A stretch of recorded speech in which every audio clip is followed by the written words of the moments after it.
Bismillahirrahmanirrahim. Assalamualaikum warahmatullahi wabarakatuh. Perkenalkan, nama saya Yolanda Silvia. Di dalam video ini saya akan memaparkan atau menjelaskan 7 pilar komunikasi bisnis.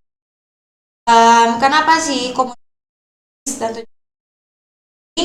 Karena komunikasi diperlukan dalam berbagai bidang kehidupan manusia. Salah satunya adalah di sektor ekonomi, yaitu bisnis. Melihat kondisi ekonomi di bidang bisnis yang serba kompetitif, terutama di era globalisasi. 7 pilar strategi komunikasi bisnis. Salah satunya di sini pemahaman terhadap proses komunikasi. Pemahaman terhadap proses komunikasi ini harus dapat mengetahui bagaimana menempatkan diri sebagai komunikator, bagaimana menggunakan media, bagaimana menyusun pesan yang terarah, bagaimana memahami komunikan, bagaimana memanfaatkan sumber, dan bagaimana mengetahui dan mengevaluasi efek. Itu pemahaman terhadap proses komunikasi. Pemahaman terhadap proses komunikasi ada seperti di bawah ini. Caranya bagaimana sih menempatkan diri sebagai komunikator, bagaimana menggunakan media, bagaimana menyusun pesan yang terarah, bagaimana memahami, bagaimana memanfaatkan sumber, bagaimana juga mengetahui, mengevaluasi efek. Yang kedua, penggunaan pikiran, good thinking. Jadi maksudnya penggunaan pikiran atau good thinking, komunikasi bisnis tidak selalu harus komunikasi massa. Kadang-kadang bisa juga berkomunikasi personal atau komunikasi kelompok. Dalam komunikasi, sejak awal kita harus sudah berpikir think before communicate. Sebagai komunikator, kita harus mengontrol proses-proses komunikasi dan feeling yang harus diarahkan agar sesuai dengan jalur yang telah ditentukan. Setelah mengontrol feeling, kemudian ciptakan logik dan skiting, lalu creative thinking. Yang ketiga, memahami bahasa. Memahami bahasa di sini merupakan sistem dari signal dan simbol yang diperlukan untuk berpikir dan mentransfer pikiran dan perasaan. Bahasa yang dipergunakan dalam berbentuk verbal dan nonverbal sebagaimana telah dibahas di depan. Meskipun komunikasi dan bahasa bukan sinonim, namun proses komunikasi mustahil tanpa bahasa. Perlu diperhatikan bagaimana menyusun bahasa sedemikian rupa sehingga memudahkan komunikan untuk menerima pesan yang disampaikan. Tentu saja, bahasa yang harus diperhatikan bukan cuma bahasa kita, melainkan juga bahasa komunikan. Kesalahan penggunaan bahasa dapat mengakibatkan kerugian bagi perusahaan. Yang keempat, kejelasan pesan. Kejelasan pesan dalam komunikasi bisnis haruslah merupakan pesan yang dapat diterima dengan baik dan jelas oleh komunikan. Oleh karena itu, gunakan kalimat-kalimat yang pendek, singkat, dan gamblang. Karena kata-kata yang panjang dan berbelit-belit dapat menimbulkan persepsi yang berbeda antara komunikator dan komunikan. Hal-hal yang harus diperhatikan seperti segi paragraf dan kalimat yang mengutarakan maksud tertentu, pesan harus disusun secara utuh, susun kalimat yang secara sederhana atau pendek. Oke, yang selanjutnya, daya persuasi. Daya persuasi itu adalah kebutuhan dasar dari komunikasi bisnis. Seringkali kita menyebutnya dengan salesmanship. Karena apa? Karena kita mempunyai kemampuan untuk membujuk. Komunikasi persuasi pesannya harus dipersiapkan dengan seleksi bahan-bahan emosional, penggunaan bahasa yang menyentuh emosi. Seperti itu kelengkapan pesan. Kita harus bisa menyampaikan pesan secara utuh dan lengkap, karena akan bahaya bagi seorang komunikator dalam dunia bisnis jika ia menyembunyikan sesuatu dari komunikannya. Seperti itu. Oke, yang terakhir dari 7 pilar strategi komunikasi bisnis, keinginan baik. Ini yang terakhir ya. Keinginan baik itu bisa disebut dengan goodwill. Apa sih keinginan baik atau goodwill itu? Itu adalah keinginan baik atau itikat yang baik. Nah, dalam strategi pemasaran, sosial market adalah sesuatu yang sangat penting untuk diperhatikan. Oke, kita lanjut. Penggunaan pikiran. Think before communicate, good thinking promotes good communication. Apa sih itu artinya? Jadi itu artinya berpikir sebelum berkomunikasi, pemikiran yang baik akan menembus komunikasi yang baik. Maksudnya, jika kita sedang berkomunikasi, kita harus berpikir dulu kita sebelum berkomunikasi. Bahasa apa yang akan kita keluarkan supaya komunikan lebih mengerti, lebih paham apa yang kita ucapkan. Jadi pemikiran yang baik dan komunikasi yang baik itu akan menembus hasil yang baik untuk bagi perusahaan ataupun untuk kita sendiri. Kita lanjut, memahami bahasa. Baik di sini ada verbal dan non-verbal. Jadi, verbal ini bahasa yang disampaikan melalui aspek linguistik seperti bunyi, kata, kalimat, dan makna. Itu yang membentuk tuturan. Sedangkan memahami bahasa secara nonverbal itu bahasa yang disampaikan melalui aspek non-linguistik, yaitu penyampaian pesan yang mengacu pada beberapa cara selain penggunaan kata, yaitu kontak mata seperti itu. Baik, di sini ada kejelasan pesan. Seni menyusun paragraf dan kalimat yang mengutarakan maksud tertentu. Pesan harus disusun secara utuh, koheren atau masif atau padat, yang menekankan pada hal-hal tertentu. Kita diperkuat dengan alat bantu. Yang terakhir, susun kalimat yang sederhana, pendek, familiar, konkret, dan kata-kata khusus yang mudah untuk baca. Daya persuasi. Daya persuasi itu ini ada salah satunya seleksi bahan-bahan emosional, penggunaan bahasa yang menyentuh emosi, moving the feeling, yang itu sering kali terjadi, justru jauhkan logika ya. Kita lanjut, komunikasi pesan, completeness, kelengkapan sangat diperlukan agar komunikasi clear dan efektif. Kita lanjut.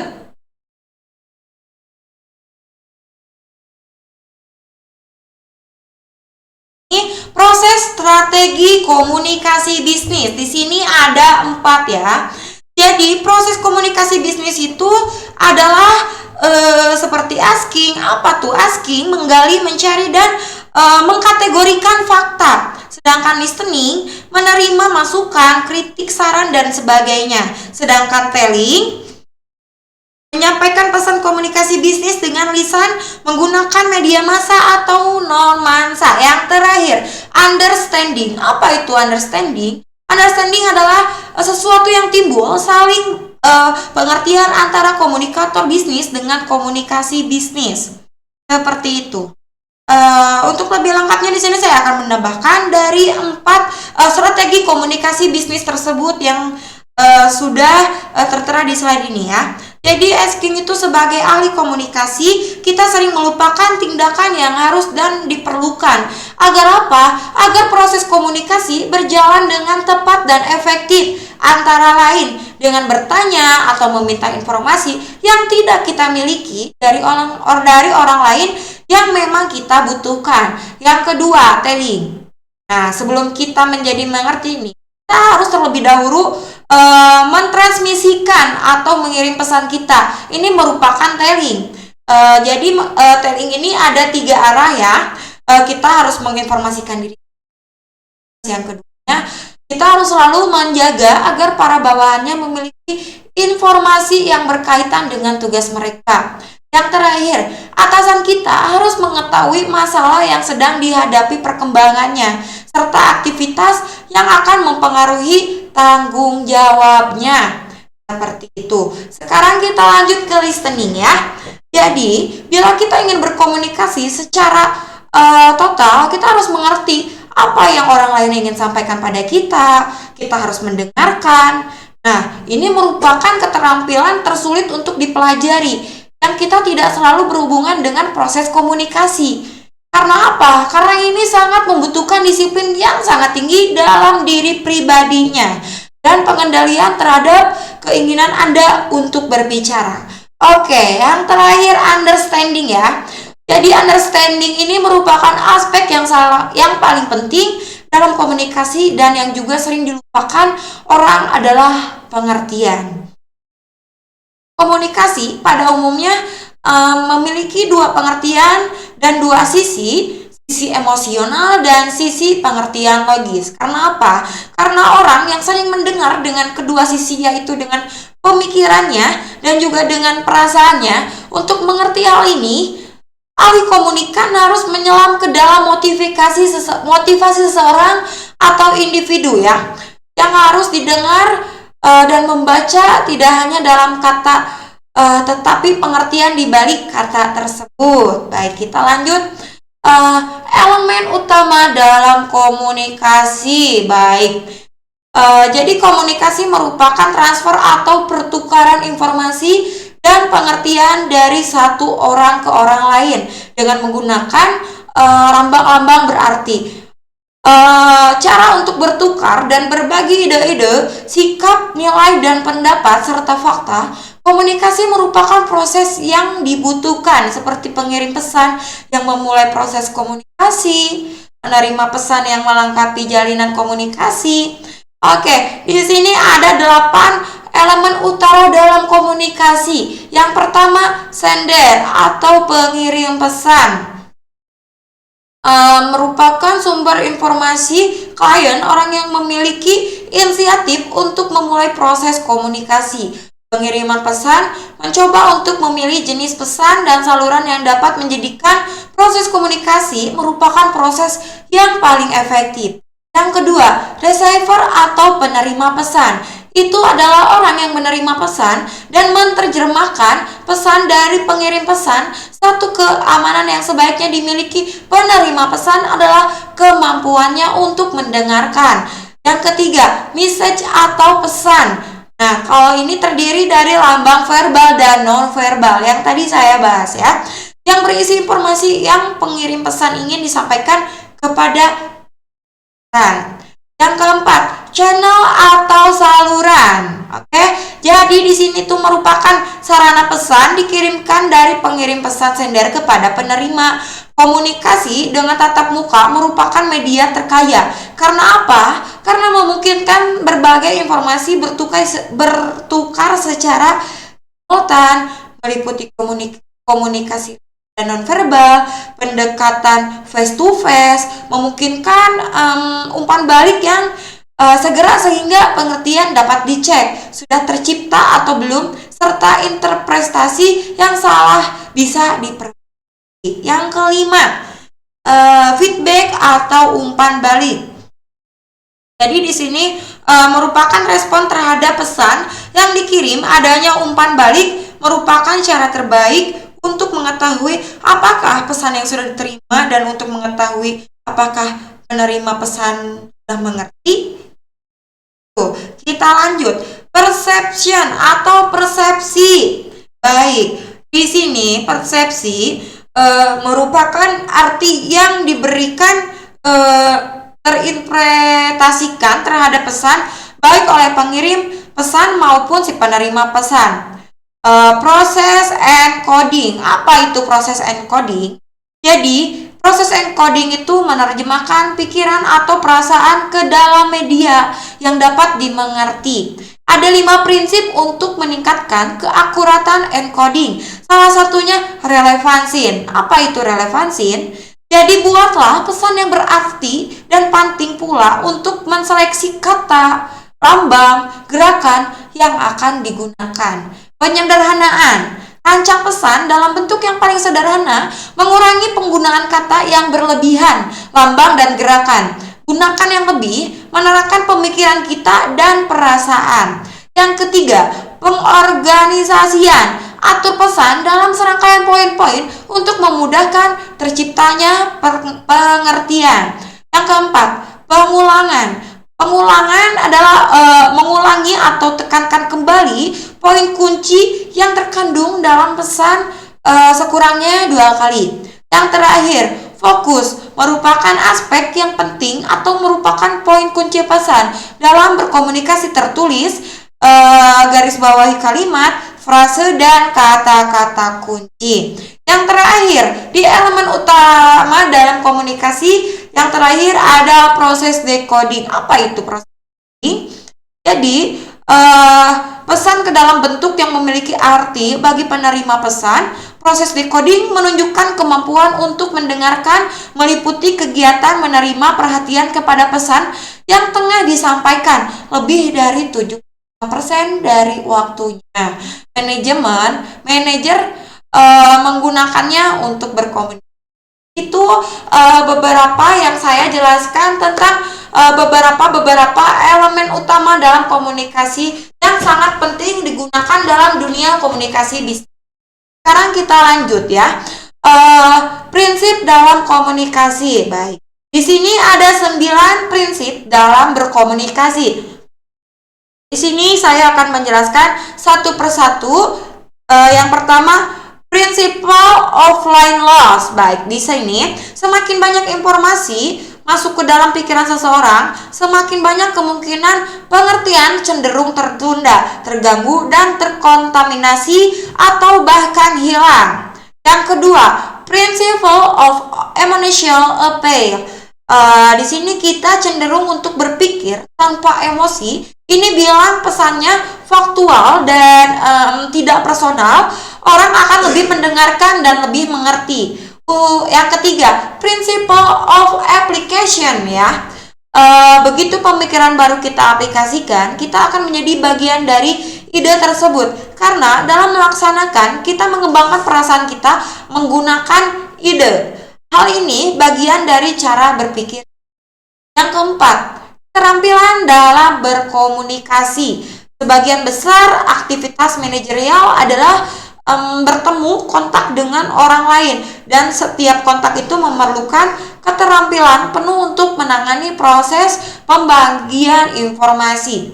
Yang kelima, keterampilan dalam mengirim. Manajer merupakan sumber informasi ketika ia memerintahkan baik secara lisan maupun tulisan. Dia bisa jadi berpikir telah berkomunikasi, tetapi untuk mengirimkan informasi secara efektif kepada para pegawainya harus dalam kondisi yang baik untuk menerima informasi tersebut. Yang keenam, keterampilan dalam menerima. Komunikasi diterapkan tidak hanya mengirim dan menerima. Dalam pekerjaan, tantangan merupakan usaha kita untuk menguasai dan terampil dalam seni mendengarkan, dalam usaha untuk mengurangi perbedaan dalam pengertian, dan untuk mencapai understanding. Baik, yang ketujuh, proses pembagian informasi. Untuk menguasai dan terampil dalam pembagian informasi, ada beberapa hal yang harus ada ketika kita sedang berkomunikasi. Salah satunya, rencanakan pendekatan kita, putuskan bagaimana membagi informasi, jelaskan apa yang dimaksud, mendengar untuk dimengerti, mendengarkan untuk dimengerti, atau evaluasi, dan yakinlah bahwa kedua belah pihak kita saling memberi tanggapan atau saling mengerti. Baik, yang 8, berbicara secara efektif. Jadi, bila rekan kita atau rekan Anda tidak mengerti apa yang sedang dibicarakan, komunikasi Anda tidak sukses. Jadi, ketika Anda sedang menyampaikan pesan, yakinlah bahwa pesan yang disampaikan telah sampai kepada audiens atau penerima pesan. Baik, ini yang terakhir, kemampuan mendengar. Sebagai pendengar, tujuan pendengar itu adalah haruslah untuk mengerti apa yang dimaksud oleh pengirim pesan, bukan pengirim tentang hal yang ada dalam pikiran pengirim pesan.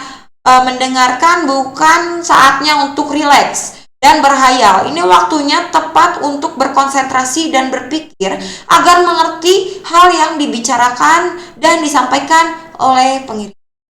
Sekian dan terima kasih. Mungkin hanya itu presentasi yang dapat saya sampaikan di dalam video ini. Mohon maaf apabila ada kata-kata yang disengaja atau yang tidak disengaja ataupun kata-kata yang salah, karena saya masih tahap belajar. Sekian dan terima kasih atas perhatiannya. Wassalamualaikum warahmatullahi wabarakatuh.